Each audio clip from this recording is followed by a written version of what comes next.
ومن آياته أن خلق لكم من أنفسكم أزواجا لتسكنوا إليها وجعل بينكم مودة ورحمة. Bismillah, Assalamualaikum warahmatullahi wabarakatuh. Alhamdulillah, wassalatu wassalamu ala rasulillah ma'bad. Pemirsa Syed TV dimanapun Anda berada, Alhamdulillah kembali lagi pertemuan kita kali ini di spesial Tanya Jawab Pernikahan, Tanya Jawab Klinik Pernikahan, dan ini adalah hari yang kedua.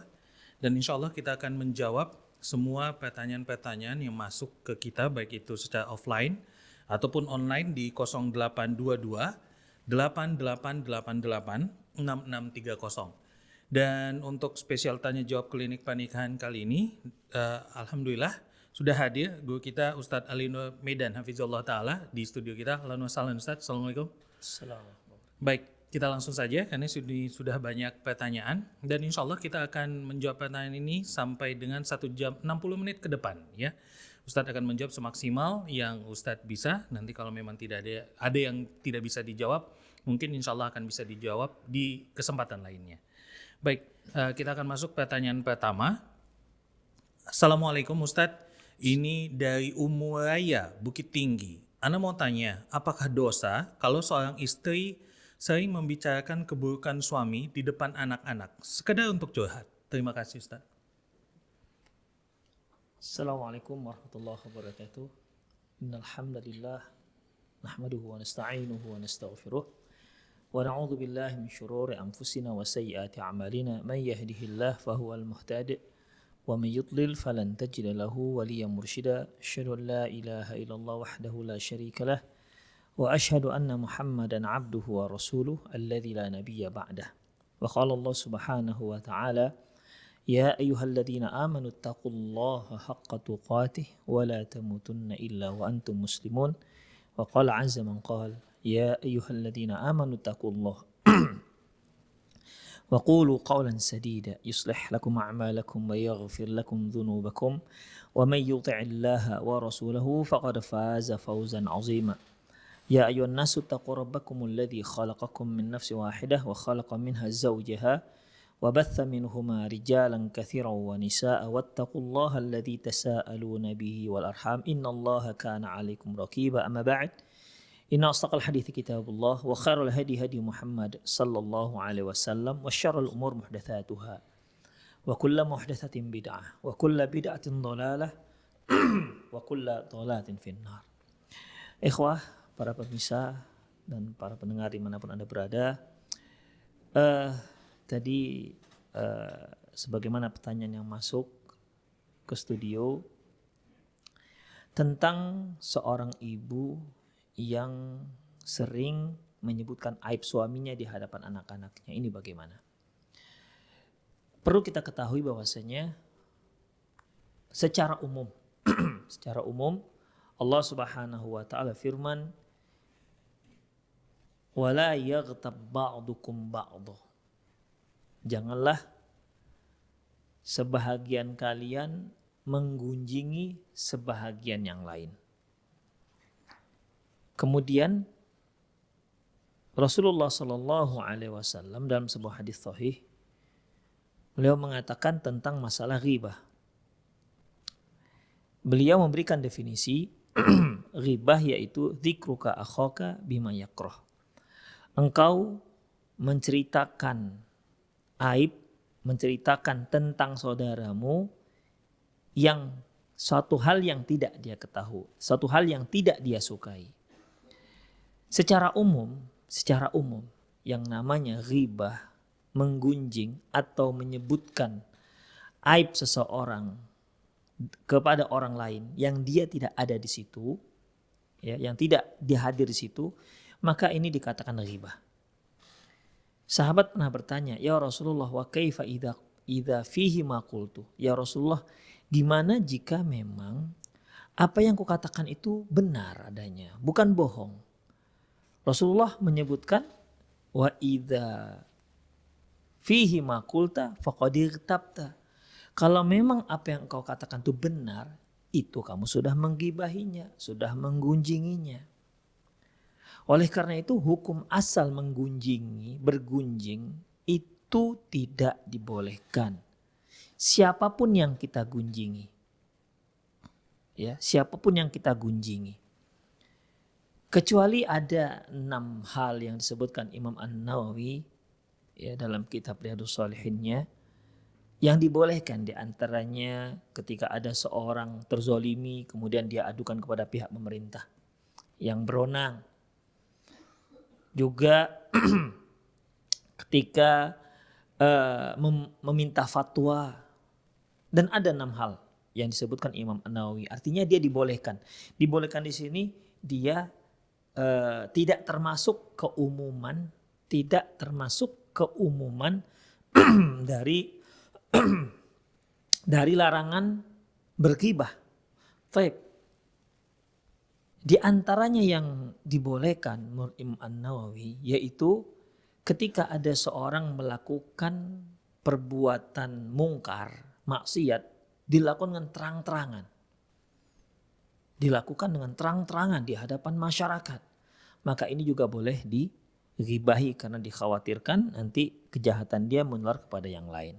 Tapi bagaimana apabila ada seorang istri menceritakan aib suaminya di hadapan anak-anaknya? Kalau kita lihat ikhwah, apa tujuan sang istri menyebutkan aib suaminya atau ayah dari anak-anaknya? Secara makna itu sudah termasuk gunjing ataupun ghibah. Hukum asal haram. Tapi sekarang kita lihat apa tujuan sang istri menyebutkan aib sang suami di hadapan anak-anaknya. Atau sekedar curhat. Itu dia. Apa maslahatnya? Tapi kalau dia melakukan itu agar tujuannya dia melihat mungkin si anak sudah besar ya. Mungkin melalui si anak ada kekurangan-kekurangan si ayah yang bisa diperbaiki melalui anak. Mungkin anak yang datang menasihati ayahnya begitu. Artinya dia itu semua dilakukan untuk maslahat. Untuk memperbaiki si ayah. Atau mungkin kekurangan itu dilakukan di hadapan si anak. Di mana si anak tidak tahu kalau ini sebuah maksiat. Si anak nggak tahu bahwasanya ini sebuah larangan. Oleh karena itu istri mengatakan, nak jangan ya, kamu jangan ikut sebagaimana apa yang dikatakan ayahmu misalnya. Apa yang dilakukan oleh ayahmu. Ini juga termasuk yang dibolehkan. Supaya keburukan itu tidak menular kepada si anak. Itu dia. Tapi kalau tujuannya hanya sekedar curhat, tidak ada di sana unsur perbaikan dan lain-lainnya, maka hukumnya kembali kepada hukum yang haram, nggak dibolehkan. Dan bahkan kita mengkhawatirkan nanti si anak ini malah muncul rasa bencinya terhadap sang ayah. Muncul rasa bencinya terhadap sang ayah. Kita ketahui tidak boleh seorang anak benci kepada ayahnya. Apalagi sampai menimbulkan tindak tanduk yang menyakiti ayah. Allah Subhanahu wa taala firman, "Wa in jahadaka 'ala an tusyrika bi ma laysa laka bihi 'ilmun fala tuti'huma." Apabila mereka yaitu kedua orang tuamu berupaya untuk mengajakmu berbuat syirik, ma laysa laka bihi 'ilm, yang kamu tak punya ilmu tentang masalah itu, fala tuti'huma, jangan kamu taati mereka. Tetapi satu hal, wasahibuhuma fid dunya ma'rufa. Tapi tetap saja semasa di dunia kamu harus berbakti, kamu harus bersikap baik, kamu harus berperilaku baik terhadap kedua orang tuamu. Walaupun orang tuamu itu adalah orang kafir atau orang musyrik. Itu dia. Tapi kalau orang tuanya kafir saja, seorang anak harus tetap berbakti kepada orang tuanya. Bagaimana kalau dia muslim, kemudian si ibu menceritakan itu, akhirnya muncul kebencian kepada sang ayah. Kita sendiri pernah merasakan ketika kita sudah benci dengan seseorang, kita akan malas melihat wajahnya. Apalagi untuk mentaati perintahnya. Kalau bisa kita nggak usah bertemu dengan dia. Begitu ikhwah. Jadi kalau terkait dengan sekedar cerita, itu tes nggak dibolehkan. Sekedar curhat, tak dibolehkan.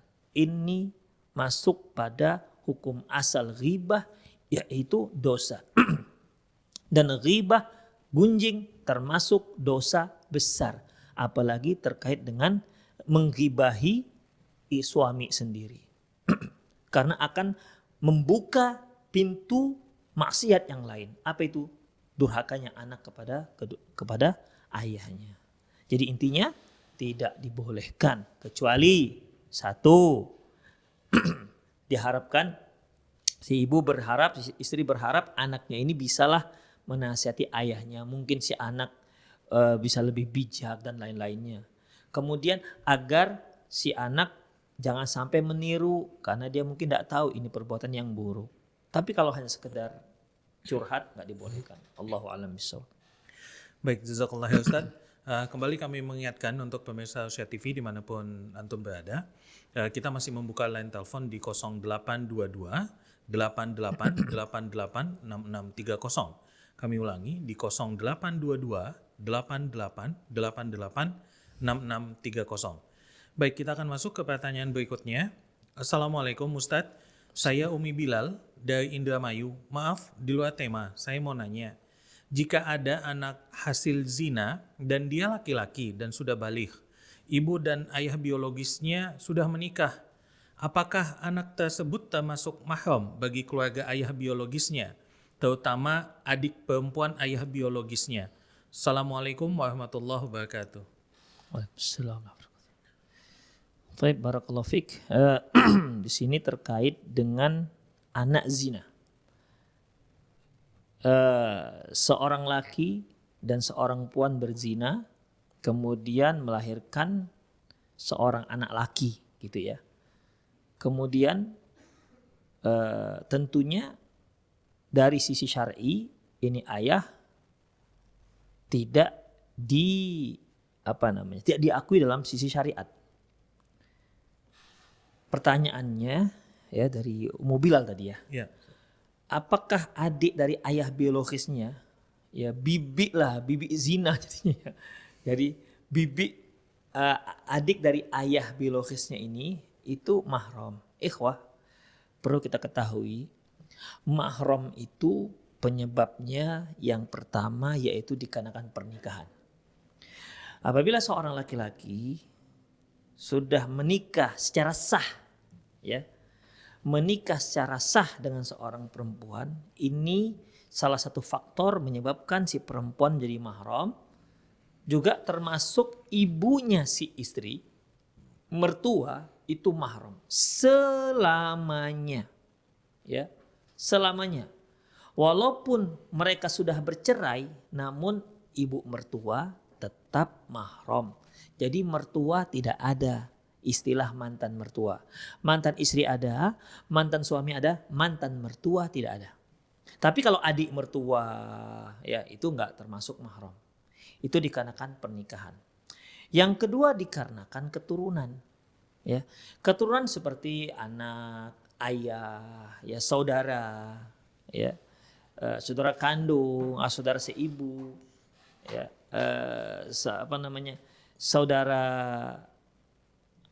saudara seayah dan seterusnya, itu dikarenakan keturunan. Ketiga yaitu dikarenakan susuan. Apabila seorang wanita menyusui seorang anak, maka anaknya ini menjadi mahram bagi si wanita, si ibu yang menyusui. Anaknya ini sama seperti posisinya dalam sisi mahram seperti anak-anak kandung si wanita yang lainnya. Tapi anak ini aja yang disusuin aja. Jadi si ibu yang menyusui menjadi ibu susuan, suami ibu yang menyusui jadi ayah susuan, ayah daripada ibu yang menyusui jadi kakek susuan dan seterusnya. Jadi seolah dia menjadi anak kandung dari si wanita yang menyusui. Tapi hanya dari sisi mahram, warisan enggak. Ya, warisan enggak, nisbat enggak, penisbatan penasaban enggak. Itu dia. Jadi kalau si ibu punya saudara laki-laki, paman susuan. Punya saudara perempuan, bibi susuan. Itulah dia. Jadi ada 3 hal ikhwah. Tentunya dengan syarat dan ketentuan yang berlaku hingga dia menjadi mahram dikarenakan susuan. Taib, apabila ada seorang anak haram, bagaimana dengan bapaknya? Di sini yang ditanyakan adik daripada bapaknya. Jadi bibi daripada ayah biologisnya. Kalau kita lihat dari yang 3 ini, dia dari sisi yang mana? Susuan enggak? Kemudian keturunan enggak? Pernikahan juga enggak sah pun pernikahannya. Ya, enggak sah pernikahannya. Jadi kalau pernikahannya enggak sah berarti tidak ada hubungan yang membuat mereka menjadi mahram. Oleh karena itu, adik perempuan dari ayah biologis si anak itu tidak mahram bagi si anak yang dilahirkan di luar nikah. Demikian juga kalau seandainya ternyata anak haram ini perempuan, bagaimana dengan adik laki-laki dari ayah biologisnya? Ikhwah, ini perempuan, anak haram perempuan ini, binnya pun tidak boleh bin ayah biologisnya. Binnya bin ibunya. Berarti tidak ada hubungan sama sekali.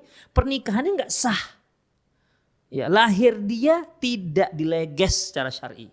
Tidak diakui syariat. Dengan demikian, semua keluarga yang terkait dengan ayah biologisnya itu bukan mahram karena pernikahannya tidak sah. Demikian. Jadi kesimpulannya itu bukan mahram. Allahu a'lam bishawab.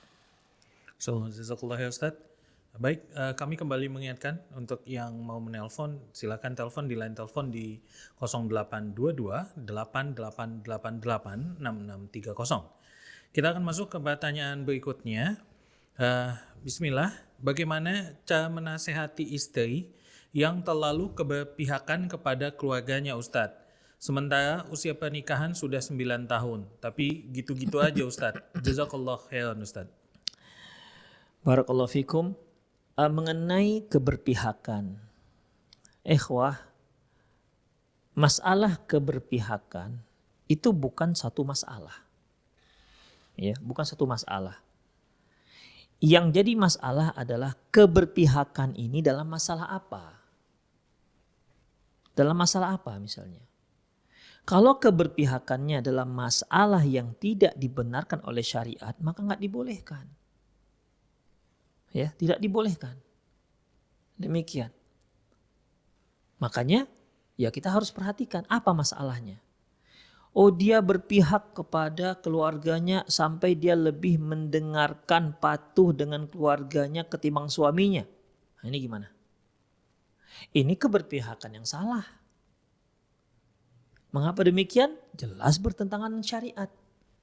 Karena seorang wanita, ya, dia harus lebih patuh kepada suaminya ketimbang yang lain. Bahkan dia harus lebih patuh kepada suaminya ketimbang ayahnya sendiri, ketimbang kedua orang tuanya sendiri yang telah ibunya yang telah melahirkan dia, yang telah mendidik dia, yang membesarkan dia.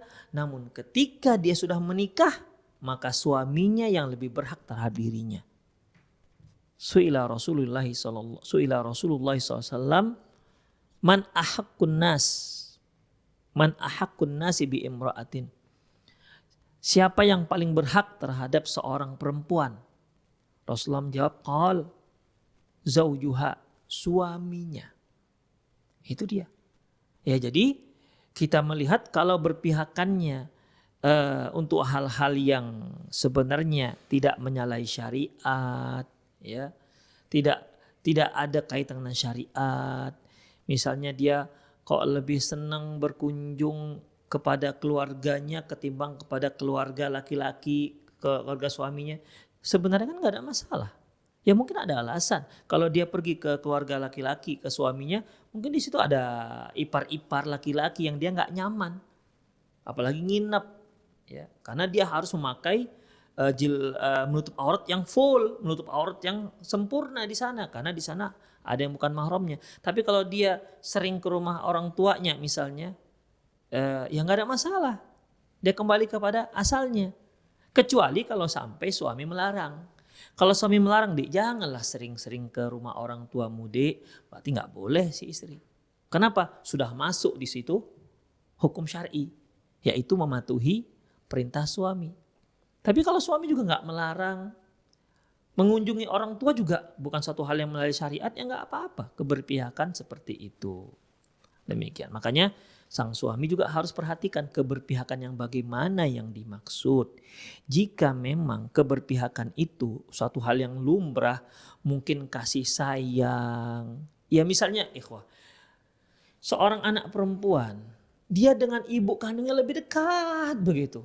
Ya, lebih dekat dibandingkan ibu mertua. Sementara suami mengatakan, "Dek, gak bisa lah begitu, Dek. Kau harus lebih dekat dengan ibuku, lebih begini-begini." Itu kan sudah masalah hati. Ya, mungkin di situ ada masalah keseganan. Namanya juga seorang ibu yang dia temui ketika dia sudah dewasa. Sementara ini ibu yang melahirkan dia. Makanya umumnya para akhwat itu ketika dia melahirkan yang pertama sekali terutama, itu cenderungnya kemana? Ke rumah mertua atau ke rumah orang tua? Ya tentunya ke rumah orang tua sendiri. Dia lebih mudah minta tolong, mak tolonglah, ibu tolonglah gitu. Ke ibu mertua mau minta mak tolonglah, ya tentu dia akan merasa sungkan. Demikian. Jadi kalau keberpihakan yang bagaimana itu harus dibahas lagi. Maka sang suami perhatikan kalau berpihakan itu sampai memudaratkan keluarga, ya, sampai istri mengabaikan kewajibannya, maka tentu gak dibolehkan. Itu.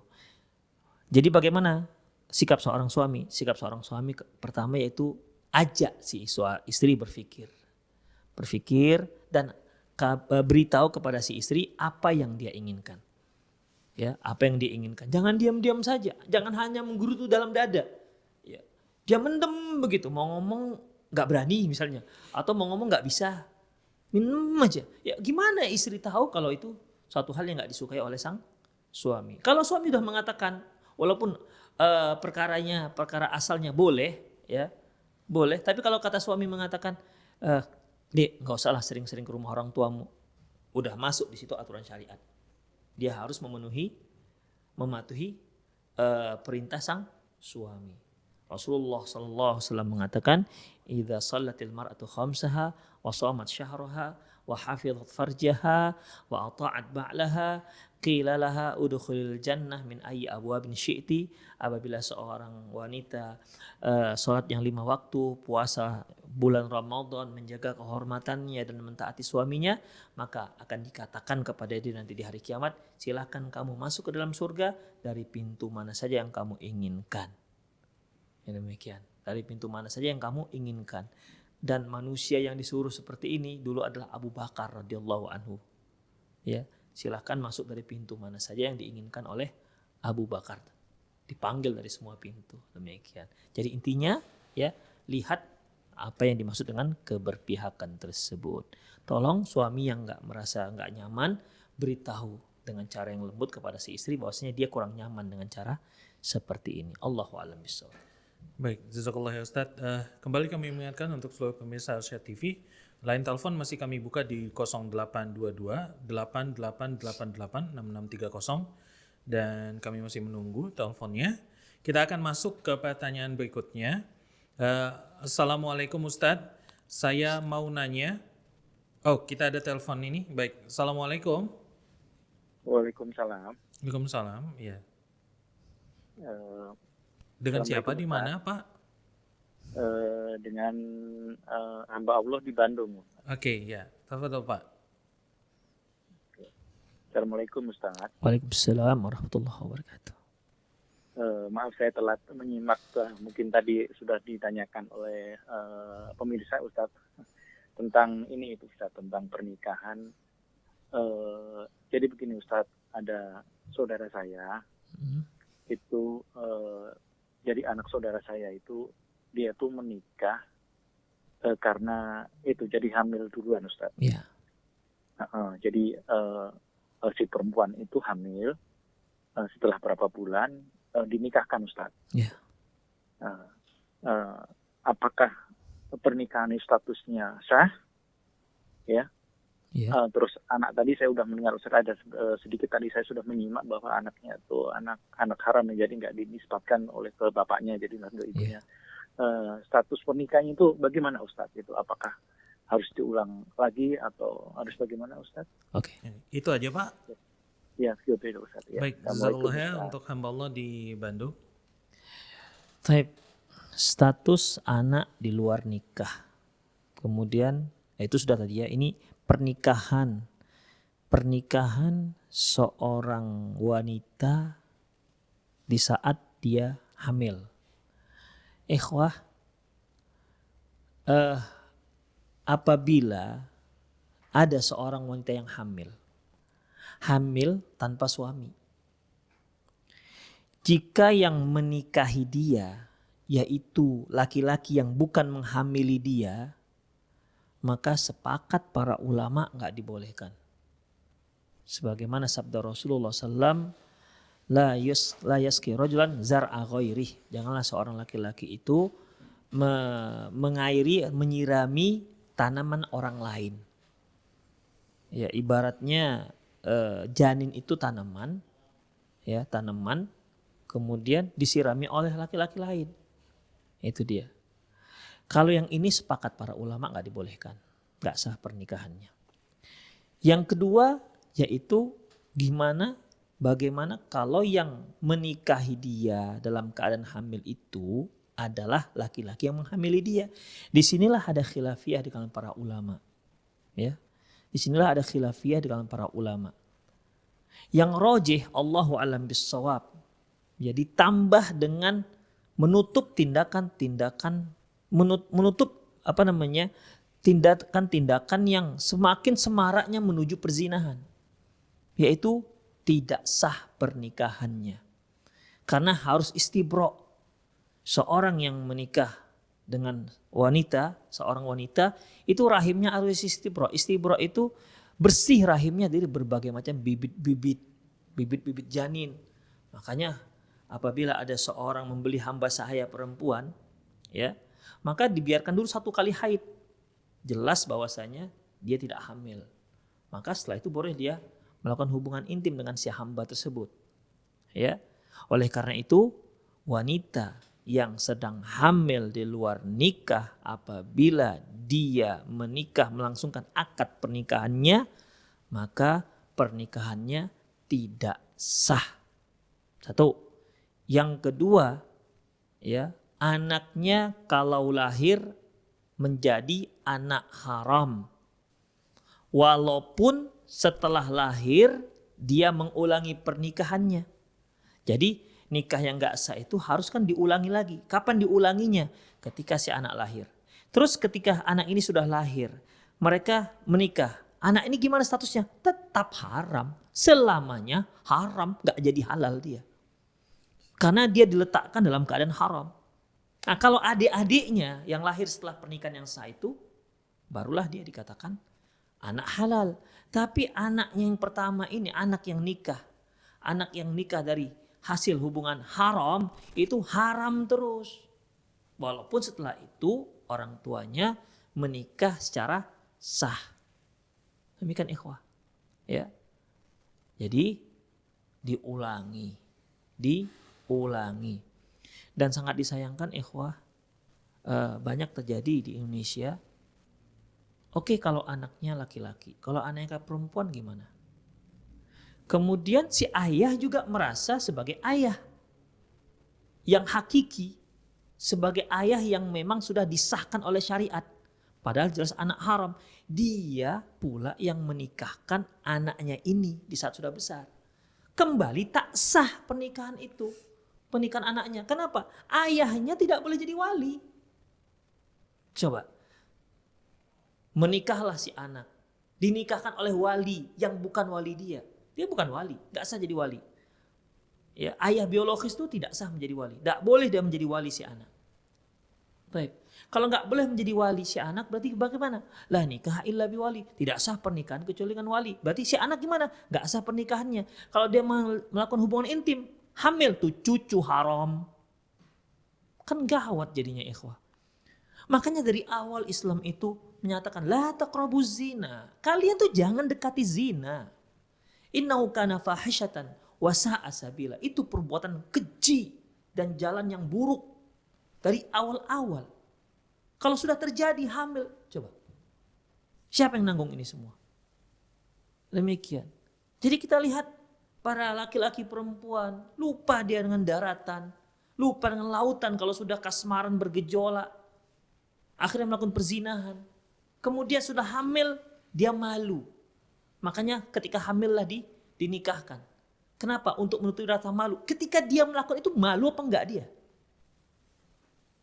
Dia campakkan rasa malunya itu. Dia melakukan hubungan intim yang haram. Dengan laki-laki yang haram. Apa enggak malu dia? Sekali lagi kami mohon maaf kepada para pemirsa Syat TV.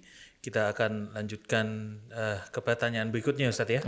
Baik, kita akan masuk ke pertanyaan berikutnya. Tadi Ustadz sudah menjawab tadi penelpon untuk masalah anak haram dan pernikahannya. Ini kita masih ada penelpon selanjutnya. Assalamualaikum. Ya. Assalamualaikum. Waalaikumsalam. Iya, dengan Ibu siapa di mana? Dengan hamba Allah di Pasaman Barat, Pak. Oke, ya, silakan. Eh, Silakan Ibu. Begini Pak, mengenai masalah talak gitu loh Pak. Iya. Nah, kan kita ada suatu pengalaman. Dia pisah sama suaminya karena pertengkaran gitu kan. Jadi suaminya itu meninggalkan rumah. Setelah 6 bulan, istri tadi menggugat ke pengadilan agama. Waktu suami meninggalkan rumah, dia nggak mengucapkan kata talak gitu loh Pak. Jadi setelah 6 bulan mengadukan gugatan ke pengadilan, kan cerainya gugat gitu loh Pak. Iya. Jadi bagaimana menurut agama kita itu cerai gugat itu gitu? Oke, itu aja Ibu. Ya dia setelah 6 bulan pergi itu dia nggak ngasih nafkah lahir batin lagi untuk anak-anak sama istri gitu. Baik, itu aja Ibu ya. Oke, makasih Ya, Ustaz. terima kasih hamba Assalamualaikum Allah dari warahmatullahi Pasaman Barat. wabarakatuh. Tafadhol Ustaz untuk menjawab. Seorang suami yang pergi kemudian tanpa berita selama 6 bulan tidak memenuhi kewajibannya, tidak memberi nafkah apapun terhadap keluarganya selama 6 bulan. Ini bagaimana ikhwah? Dalam sisi syariat, ya, antara suami dan istri itu ada hak dan kewajiban. Antara istri dan suami itu ada hak dan kewajiban. Di antara kewajiban seorang suami memberikan nafkah kepada sang istri. Liyunfiq dzu sa'atin min sa'atih. Hendaklah seorang suami itu menafkahkan ya, sesuai dengan kemampuannya. Ar-rijalu qawwamuna 'alan nisa. Laki-laki itu pemimpin bagi kaum wanita. Bima faddalallahu ba'dahum 'ala ba'd. Dikarenakan keistimewaan yang Allah berikan dibandingkan yang lain. Wa bima anfaqu min amwalihim. Dan dikarenakan mereka yang menafkahkan hartanya kepada kaum wanita. Kewajiban sang suami memberikan nafkah kepada istri, memberi nafkah kepada anak-anak. Taib. Sekarang suami pergi, apapun alasannya, apakah pergi untuk merantau bekerja, tapi permasalahannya, ataukah mungkin lari gitu kan, menghilang tiba-tiba tanpa berita, nggak tahu di mana tempatnya, nggak tahu di mana keberadaannya. Taib. Dalam waktu 6 bulan, kalau istri ingin menggugat, ya, ini ingin menggugat, kalau nggak menggugat, ya, kalau nggak menggugat itu nggak ada masalah, ya, karena hak istri nggak diberikan. Karena kalau seorang suami nggak memberikan haknya, misalnya suami nggak memberikan nafkah kepada istrinya, kata istri, nggak apa-apa bang, kalau abang nggak berikan belanja, aku masih banyak duitku masih banyak, tenang aja bang, nggak masalah, ya, padahal itu kewajiban suami. Ini masalahnya, itu hak dia dan dia menggugat. Dia menuntut hak itu. Yang seharusnya ada di pundak dan tanggung jawab sang suami. Nah, ketika istri menggugat dikarenakan suami tidak pernah memberikan nafkah kepada sang istri, karena nggak diketahui kemana, di mana keberadaannya, dan dia boleh menggugat ke kantor urusan agama, ya, kantor urusan agama. Nanti akan ditanya. Biasanya juga kantor urusan agama ini melayangkan surat lah, mungkin 3 kali panggilan, tidak ada misalnya, ternyata memang betul suami entah nggak tahu di mana. Atau mungkin istri ada yang mau melamar dia, misalnya yang jelas orangnya, sementara suami yang mau ditunggu nggak jelas. Kalaupun dia masih hidup, di mana rimbanya, kalau dia mati nggak tahu di mana pusaranya. Datang orang yang ingin berminat. Akhirnya apa? Dia mengajukan gugatan ke kantor urusan agama. Tapi jika kantor urusan agama memutuskan untuk menjatuhkan talak, maka jatuhlah talak. Walaupun suami tidak menjatuhkan talak. Ya, walaupun suami tidak menjatuhkan talak, maka talaknya sudah sah. Ya, talaknya sudah sah. Ini disebut khulu. Ya, ini disebut khulu. Makanya bagi para istri yang sudah ditinggal suaminya setahun 2 tahun nggak tahu di mana suaminya, ada seorang yang berminat dengan dia, jangan langsung menikah, jangan langsung terima. Ya, karena akan bermasalah. Mengapa demikian? Suami belum menjatuhkan talak. Dia menikah begitu saja, menerima lamaran seorang laki-laki. Bagaimana kalau seandainya ketika mereka sudah menikah, tiba-tiba suami datang. Ini istriku. Aku nggak pernah menyebutkan cerai. Demikian. Dan dia bisa menggugat, suami bisa menggugat, bisa dipenjarakan tuh suami istri.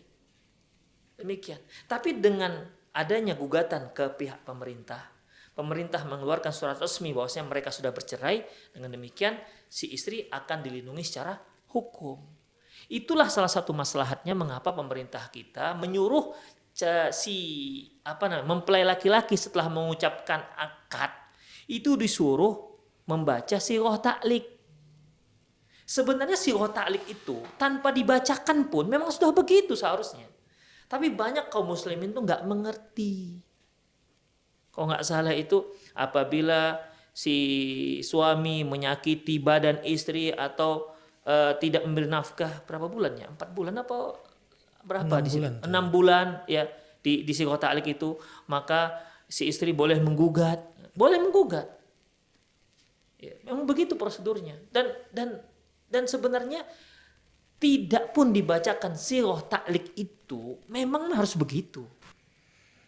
Ya, tapi mungkin pemerintah kita melihat banyak sekali para mempelai, para suami ini nggak paham, sehingga harus lebih dimantapkan lagi, diingatkan lagi dengan membaca sirah ta'liq tersebut. Jadi ini bukan bid'ah. Ya, sebagian orang mengatakan baca sirah ta'liq itu bid'ah, enggak bid'ah. Ya, ini untuk maslahat kedepannya. Demikian. Allahu a'lam bishawab. Jadi intinya talak jatuh begitu sudah keluar surat resmi dari pihak kantor urusan agama bahwasanya talak sudah jatuh, maka jatuhlah talak. Bercerailah mereka walaupun si suami yang tidak tahu di mana rimbanya belum mengucapkan talak. Allahu a'lam bishawab. Ya, jazakallahu ya Ustaz. Alat sedikit 3 bulan itu Ustaz sirah ta'liq, bukan 3 bulan. Ustaz. Ini udah 6 bulan lagi kan? Itu tadi 6 bulan kasusnya. Baik, ada penelpon lagi ya. Baik, dari hamba Allah di Kuningan. Assalamualaikum. Waalaikumsalam. Baik, silakan. Assalamualaikum Pak Ustaz. Waalaikumsalam warahmatullahi wabarakatuh. Ibu silakan. Ya, saya kan ngurus kakek. Ya. Dengerinnya volume TV-nya dimatikan saja Ibu. Dengerinnya langsung di telepon aja, kalau enggak nanti delay suaranya. Silakan Ibu. Ya. Kakek teh sakit. Disuruh diurus sama saya. Ya. Sampai meninggal. Amanat katanya, sebelum meninggal katanya dikasih kebun. Iya. Nah, saya dibilangin ke paman. Iya. kata pamannya teh itu mah katanya suka gitu, jadi yang nggak sah katanya gitu. Ibu, si kakek punya anak-anak nggak, Bu? Punya 2. Laki-laki perempuan? Laki-laki 1, perempuan 1. Oke, ya. Terus, Bu? Tapi nggak mau diurus sama anak-anaknya, maunya diurus sama saya gitu. Iya. Terus pertanyaannya gimana, Bu? Sah apa enggak itu gitu ya? teh gimana ya?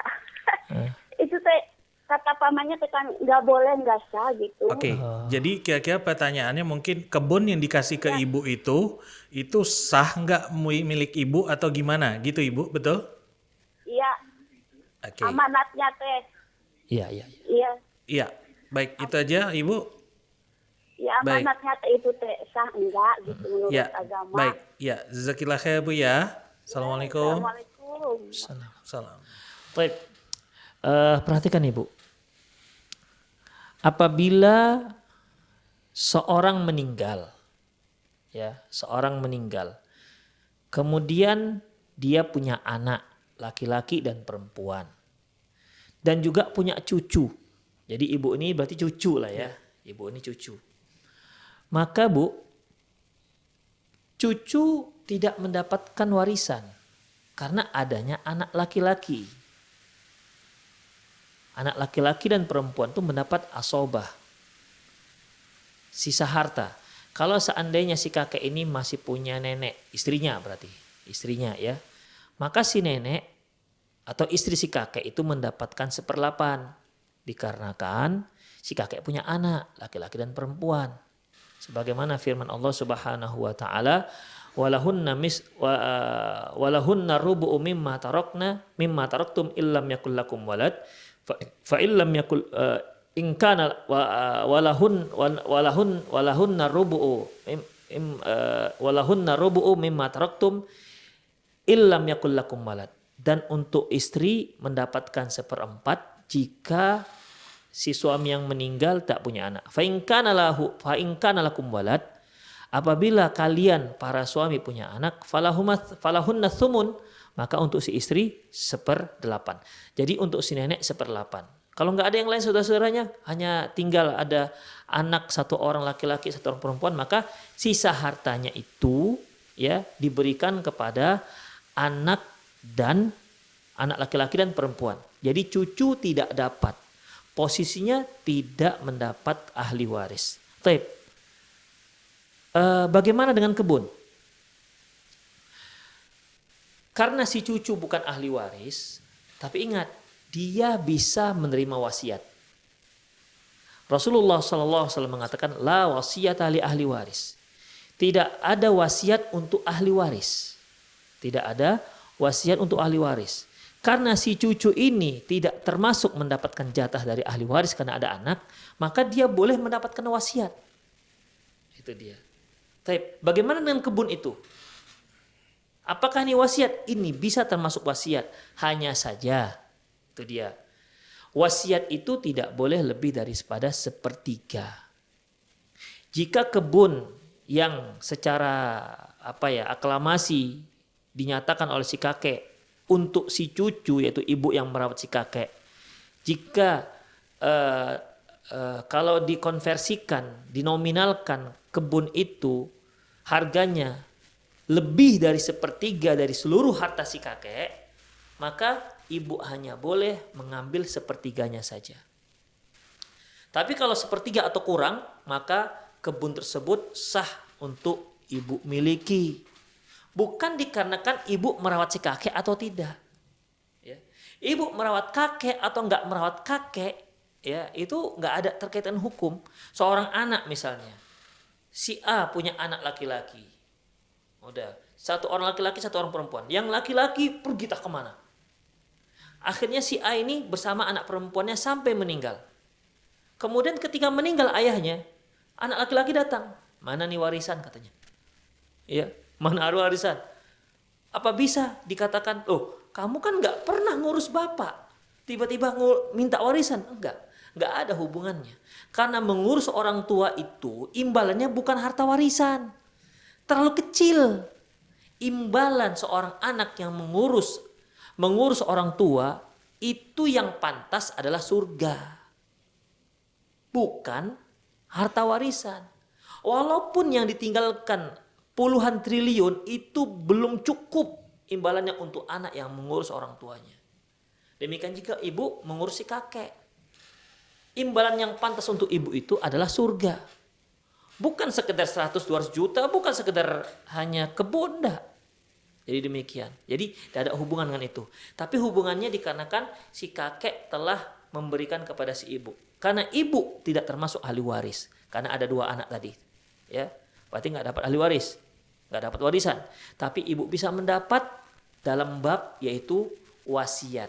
Hanya syaratnya kalau dia harga kebun tersebut dinominalkan melebihi daripada 1/3 harta kakek keseluruhan, maka ibu tidak boleh mengambilnya kecuali hanya 1/3. Itu dia. Ya.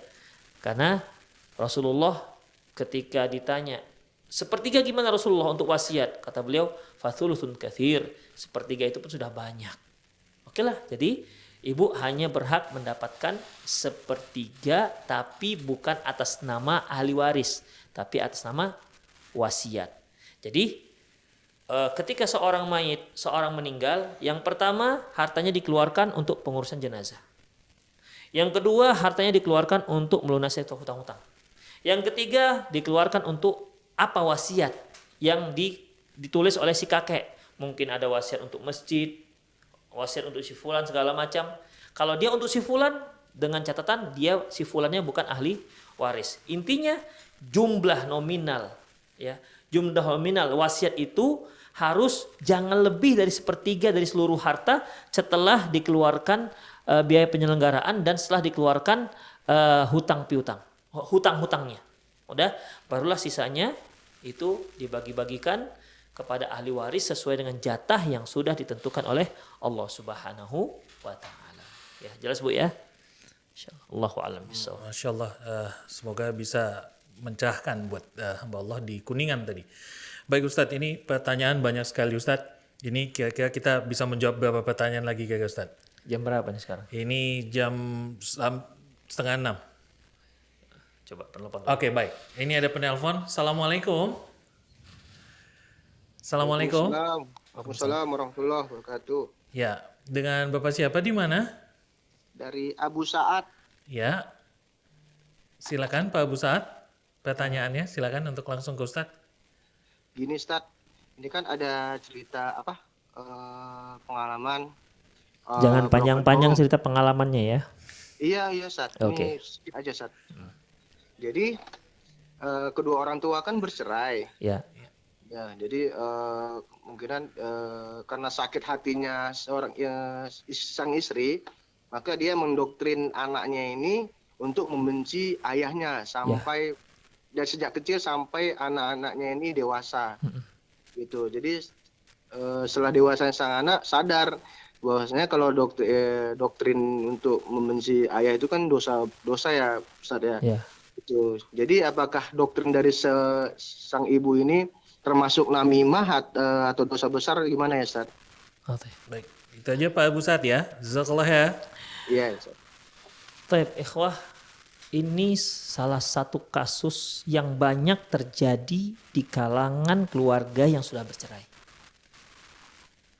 Jika masing-masing mereka membawa anak. Itu dia. Ini khusus untuk rumah tangga yang sudah broken ini. Yang masing-masing bawa anak. Tolong perhatikan. Kalau Anda punya masalah dengan istri Anda, pertengkaran hebat, ya sampai tidak terperikan mungkin, hingga harus mau tidak mau harus terbelahlah bahtera rumah tangga itu.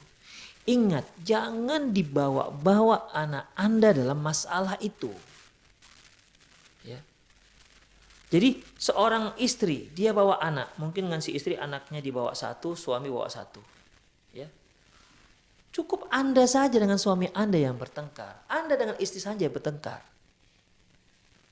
Kalau memang kebencian itu sudah berulam jantung, ya, cukup Anda dengan istri Anda saja, jangan bawa-bawa anak. Dan jangan mengajarkan anak untuk membenci orang tuanya. Dan kita lihat tak sedikit si istri kemudian menceritakan kepada si anak bahwasanya bapakmu begini mata keranjang yang mata apa lagi lah namanya, sehingga si anak benci dengan ayahnya. Mungkin ayahnya ketika datang ayahnya, "Mak, bapak playboy datang loh," gitu. Ya. Jadi demikian. Akhirnya kan ini kedurhakaan. Ya.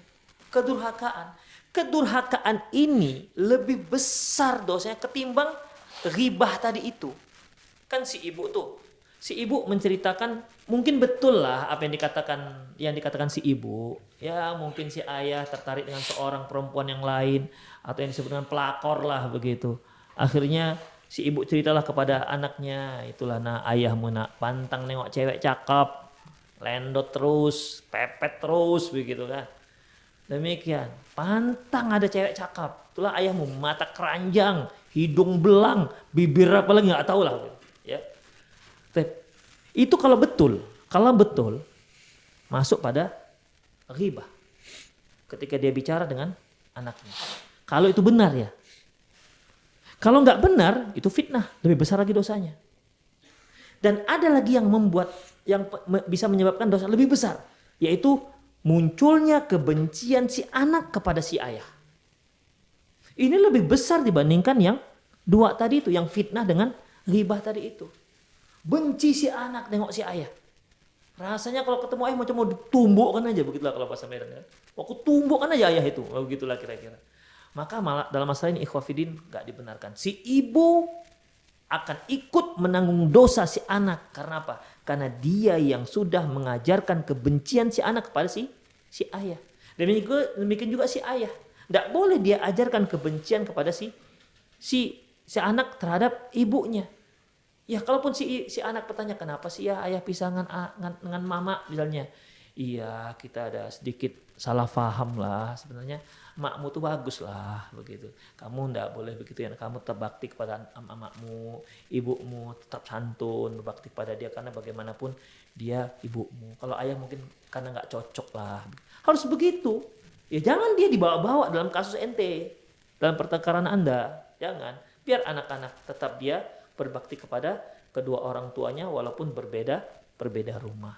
Demikian. Ingat, kalau Anda baik suami atau istri yang sudah terpecah, ya sudah bercerai, menghasut si anak untuk membenci orang tuanya. Pertama, jika hasutan itu betul, maka itu ghibah. Jika hasutannya salah, itu fitnah. Kalau timbul kebencian si anak kepada orang tuanya, ini lebih besar lagi. Dosanya itu durhaka kepada orang tua. Durhaka kepada orang tua. Allah Subhanahu wa taala menyebutkan dosa pertama itu syirik. Yang kedua yaitu durhaka kepada orang tua. Demikian. Jadi hati-hatilah wahai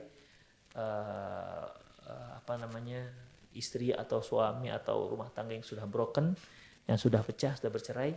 Hati-hati jangan sampai Anda menjadi biang seorang anak durhaka kepada orang tuanya. Allahu a'lam bishawab. Ya.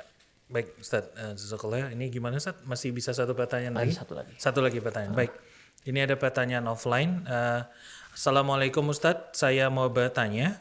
Saya meminta izin pada suami untuk pulang kampung sekedar bertemu keluarga karena sudah hampir 2 tahun saya tidak ke sana. Yeah.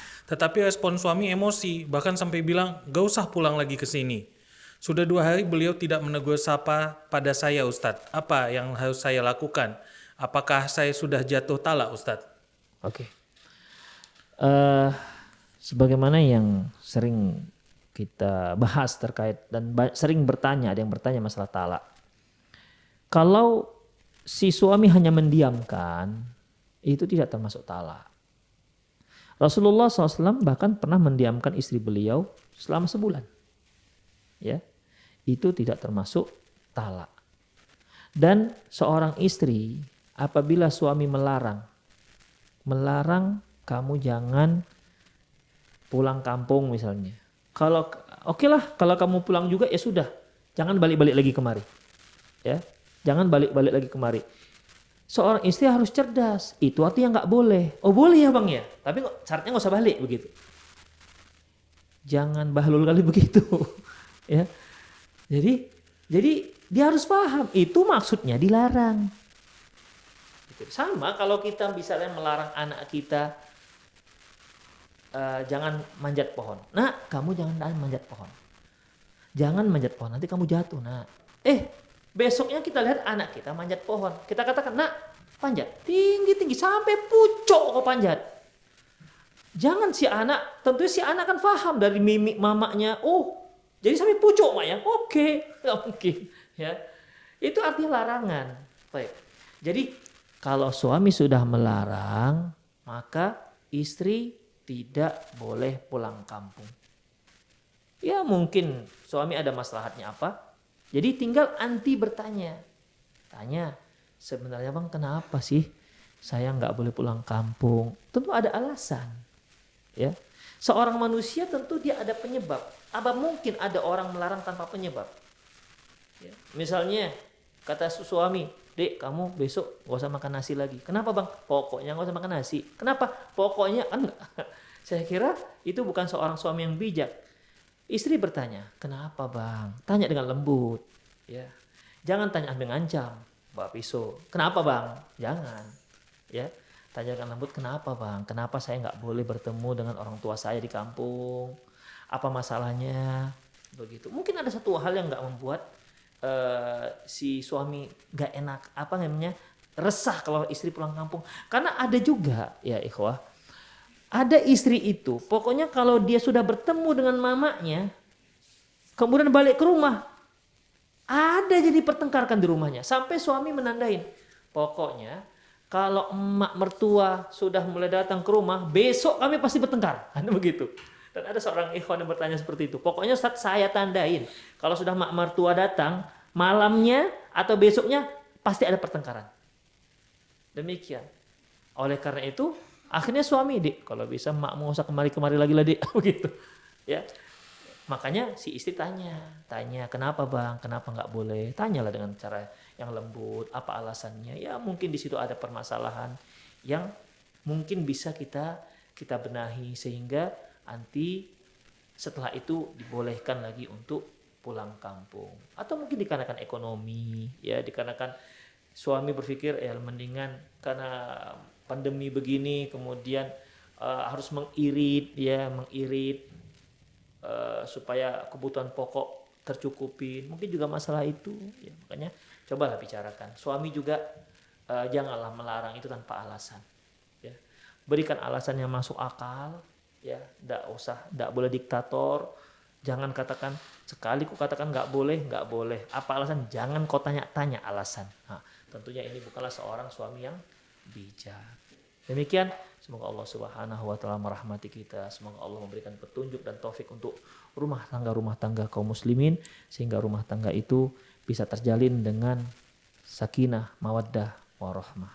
Demikian. Allahu a'lam bishawab. Baik, jazakallah Ustadz atas semua jawaban atas pertanyaan-pertanyaan dari pemirsa Irsyad TV. Baik, dan jangan lupa untuk terus mengikuti program-program unggulan Irsyad TV, saluran dakwah keluarga Islami.